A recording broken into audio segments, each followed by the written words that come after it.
Well, this should be like one of the quickest check-ins or monthly wrap-ups that I've ever had in the history of my channel, because I've had the worst reading month since like 2020 in terms of quantity of books. I only read 8 books in April. I literally haven't read only 8 books in a month since like 2020. So this is kind of trash. And also, yeah, my Bays Weekender bag that I haven't unpacked since I got back from a wedding now over a week ago. That's how we're doing today. So let's go ahead and jump into the 8 books that I read this month, because we only got 8 of them. So first up that I read this month was Highest Bidder by Sarah Kate. So this is the 5th book in the Salacious Players Club series. However, these are standalone, so you could just jump right in and read this one. You don't have to read the others, although I highly recommend so, because I love this entire series and I did really enjoy this one. It still is, it's not my favorite. Mercy, I just really don't see being topped. Mercy is just like a god tier for me, but I did really enjoy this one a lot. So this one follows Ronan and Daisy, I think. Is her name Daisy? So Ronan is a billionaire. He has worked really, really hard his whole life, really focused a lot of time on his work. So now that he's like in his mid to late 50s, he looks around and he's kind of like, I don't really have a whole lot to show for my life except for a bunch of money, you know? He is a widow. He lost his wife and son to a car accident years and years and years prior, and he since has never remarried and just has really kind of kept everyone at a distance and just thrown himself into work. And now he's kind of like, well, what do I have to show for my life now? And he goes to Salacious, the club, you know, that this book is all set around, and Daisy is a cocktail waitress there, and her and the bartender have this little game that they play and kind of like bet on people, on who they think people are going to bet on in the auctions at this club. And if she loses the bet, she has to go up on stage and auction herself off, and she does, and she goes up on stage, and Ronan ends up buying a night with her, although he's not quite ready to cash that in yet, but he is definitely interested in Daisy, and Daisy is also interested in him. And you also find out that they maybe have some previous, or she maybe knows more about him than she lets on to him. But Daisy is really struggling on her own. She recently lost her mother. She really just is on her own, and she's living out of her van. And when Ronan finds that out, he is ready to scoop her up and take her in, and it's their romance. So huge age gap, daddy kink. If you know anything about this series, it's like all based around this club, so you know you got the fun club shenanigans going on there. Overall, I really enjoyed this one. It was a lot of fun. I have yet to have like a dud in this series. However, like I said, it's not my favorite, but it was really good and like hit the spot that I needed. It was just like a fun read, you know. And next up, I read Music, Lights, and Never Afters by C.L. Matthews. So I went really back and forth with this book even when I was reading it, and I do think that this book is part of the reason why I didn't have like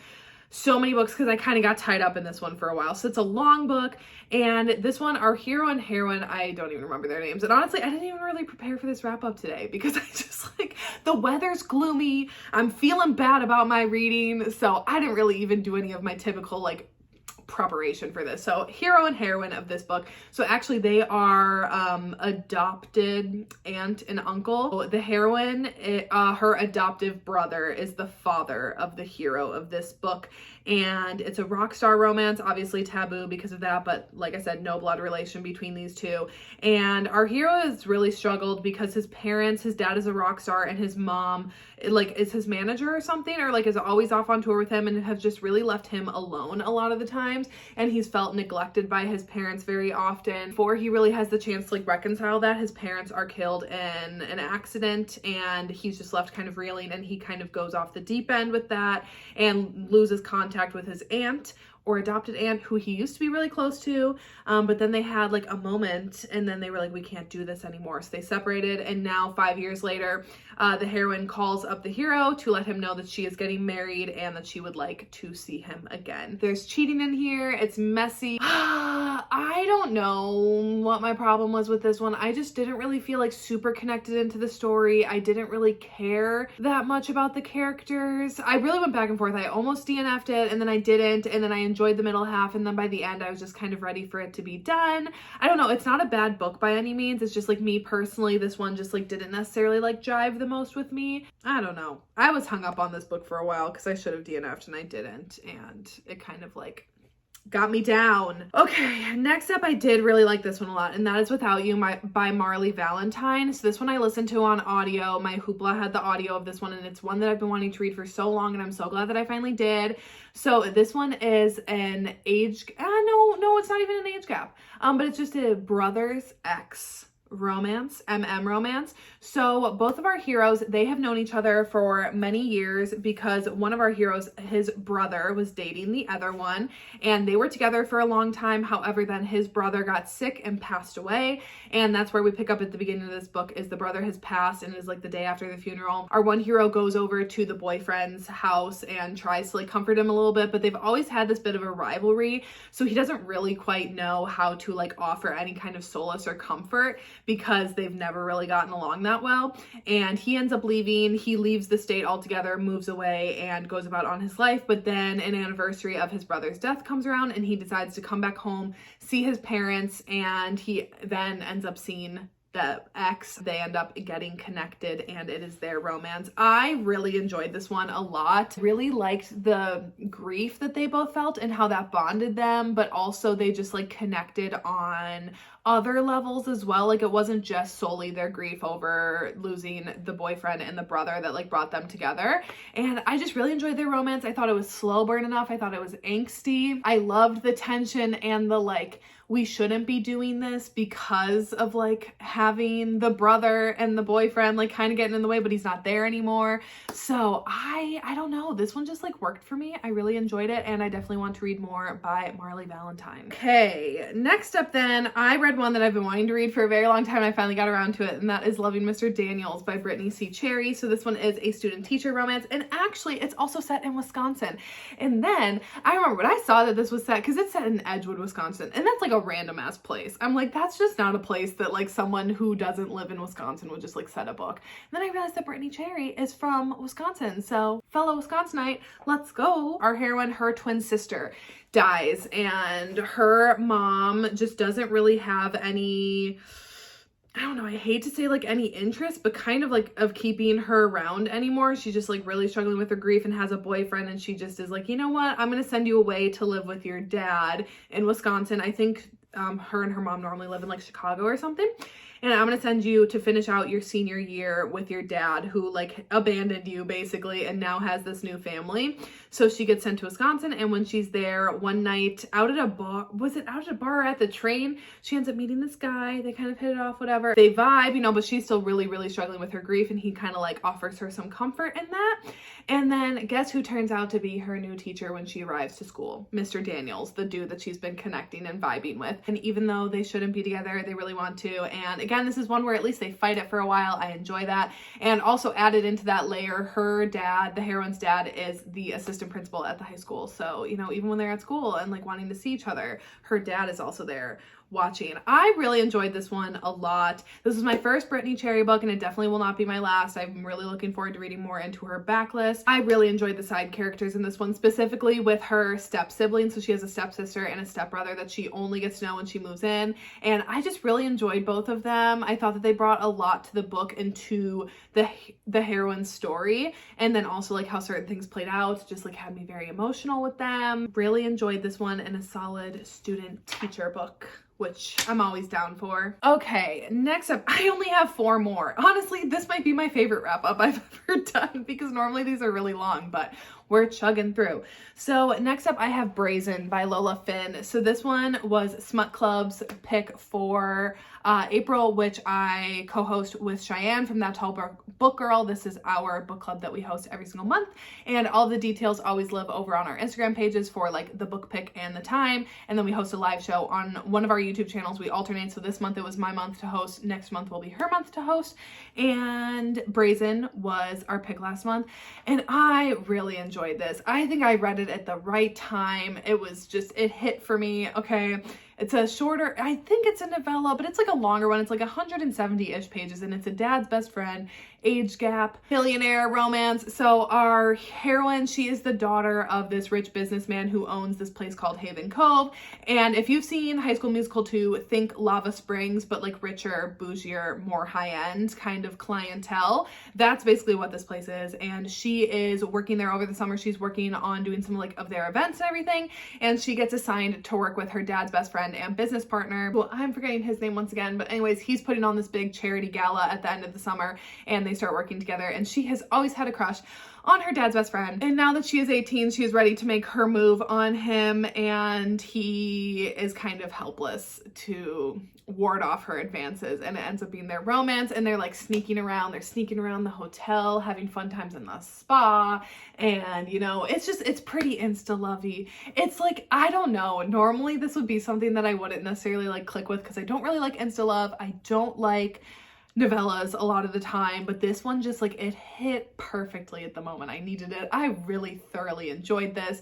It's a lot of smut. I mean, it's short, it's quick, it's to the point, it's fun. It just really hit for me, and I want to read more. This is the second book in the Haven Cove series, although they're like standalone, so you don't have to read them in order. But the first one is Step Siblings that we got a little glimpse of in this one. It's like, okay, thank you, sign me up for that. I definitely want to read that one. And yeah, you know, it really hit. I know in the live show, like, not a lot of people like, I think I was the only one who really liked it, but I don't care.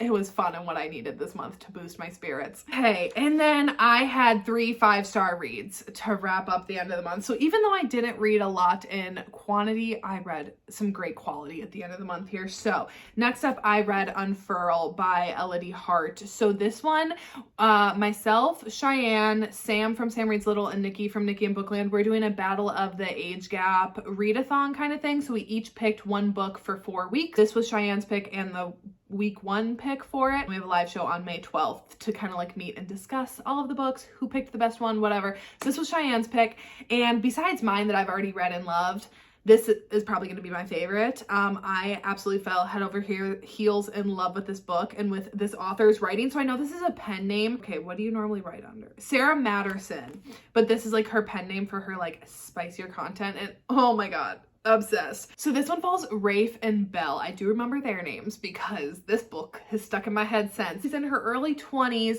and her parents are going away for the summer to do some like whatever. So she's basically got her parents' penthouse for the summer. Her parents are very wealthy, and when they host a party, she ends up meeting one of the neighbors, Rafe, who is a wealthy businessman who lives in the area, has some different like holdings, you know, and he sees Belle and is very attracted to her, and Belle sees him and she's also very attracted to him. However, Belle has really lived under the weight and shame that has kind of been instilled in her from a very young age by her father and by the religion that she has been raised in. She was raised I think it's Catholic in here, but her father is like very extreme in his beliefs, so he has really like drilled into her like, you are not to like do anything to your body, like really strict. And she has just really always pushed down her sexuality and really like just lived under that like coat of shame. But now, you know, her parents are gone for the summer, she's been seeing Rafe, she's interested in him, and you know what, she's ready to kind of like own herself, own her sexuality, and just kind of like lose the shame that she's had about herself for so long. And you know who's gonna help her do that?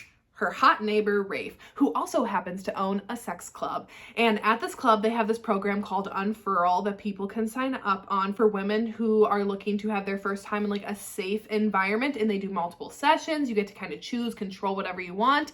And by the end of it, you can kind of like become out like a liberated woman. And Belle is interested, and she ends up signing up. And Rafe, obviously being an owner in this club, he is not going to let just anyone help Belle along with her program. So he is one of the many people who help her out in this program. I just loved this. If you love Salacious Players Club by Sarah Kate and Priest by Sierra Simone, this is like if those two got together and had a baby. Very similar vibes from both. It takes like the best things that I love from both of those books into this. I love seeing Belle own herself and like really grow into herself and become this very like sexually confident woman. But then also I loved Rafe because he was just hot and fun. Overall, I just love this book. I cannot wait to read book 2. I'm obsessed. I loved this book book so much. Enjoy this flattering freeze frame of me. I also just wanted to say the writing in this book was so incredible, so smart, so beautiful. Literally, the writing is one of my favorites I've read in a long, long time. So that's that one. Wow. I'm not going to be quick if I'm spending 4 minutes talking about one book. Next up then for Out of Bounds Book Club that I co-host with Nikki, same deal as my club, all those details live on my Instagram, and then we do a live show every single month alternating on our channels. And for this month, it was my turn to host again, and we did That's Sick Love by Jessie Hall. Fell in love with this book as well. Also 5 stars. My first book I've read from Jessie Hall, and I'm very excited to read more from her. So this one is a very dark, messed up book. So if that's not your thing, please skip. But if that is your thing, then feel free to let your demons run with this one because it's so freaking fun. So this one follows Arrow and Brienne. So Brienne is in a cult. She's in a very religious cult that she's been raised in, and she is set to become one of the new leaders of the church, which they have never had a female leader before. And she's very into it. She's ready to take on this role, take on this position. However, at her ceremony, some things go awry, and she maybe starts to realize that some people in the church and in the organization are not so ready to have a woman in leadership, and maybe the rose-colored glasses that she's had looking at this establishment that she's known her whole life, things are not how they've always appeared to be. And while she's starting to realize that, she has a little bit of a stalker, Arrow, who is also pushing her towards finding those answers for herself and really showing what this establishment is doing to people and how they operate. Arrow is not going to let that go. And I don't want to say too much about Arrow because I do really feel like you just need to read this book to experience him.